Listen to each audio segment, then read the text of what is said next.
Hey everybody, I'm Pastor Nick McRae and you're watching Helpful Hebrew, where we learn a new Hebrew word every day.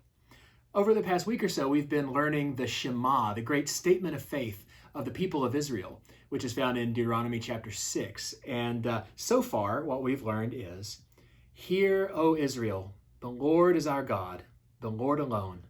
You shall love the Lord your God with all your heart and with all your soul. And today's word is Nefesh, which means soul. And as with so many Hebrew words, as you're probably finding out by now if you've been following us a little bit, this word can mean soul, but it can also mean something more than that, or it can mean other things in addition to soul, the way we think of it.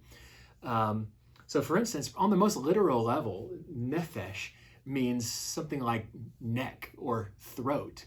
But generally it's used as sort of more metaphorically to mean the life or the essence of a person.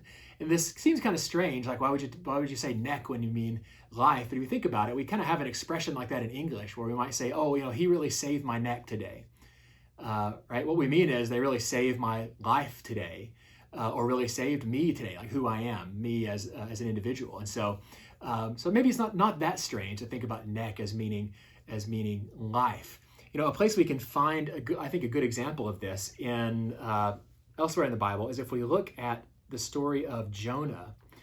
And if we remember the story of Jonah, right, he's been called by God to go do something, and he runs away because he's afraid to do it or unwilling to do it. And he's on a boat, and a great storm sort of blows up in the sea, and the sailors on the boat, they throw him off to try to save themselves because they realize that he's the reason the storm is happening. And he's sinking down in the water. And in Jonah chapter 2, we find that as he's sinking, there's this poem that he sort of utters, or at least is recorded here in Jonah chapter 2, talking about how he's in distress. And what we find in chapter 2, verse 5, Jonah says, "The waters closed in over me to take my life. The deep surrounded me." So he's going down into the water. When you look at the Hebrew, what he literally says is, the waters closed or surrounded me until my neck.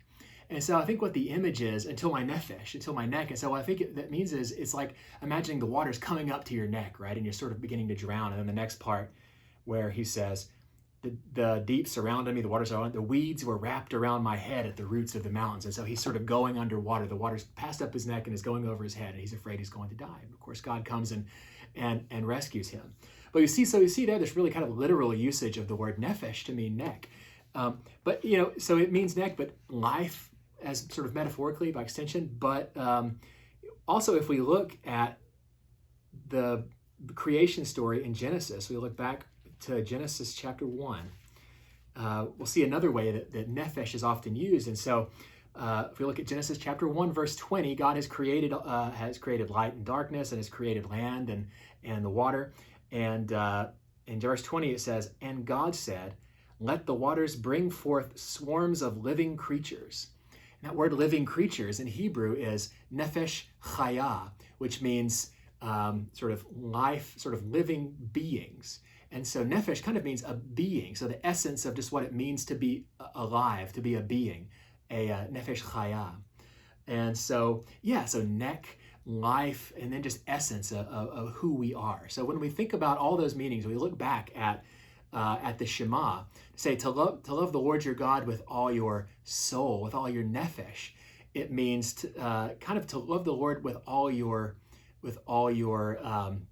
life, the entirety of your life, and all your essence, like who you are, what makes you you.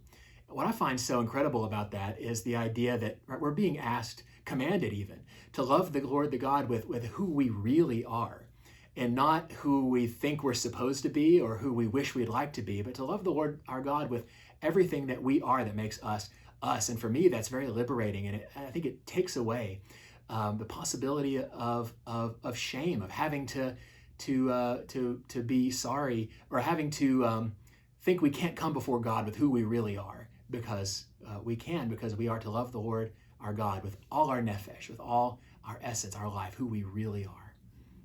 Well, join us again tomorrow as we learn the next word in the Shema.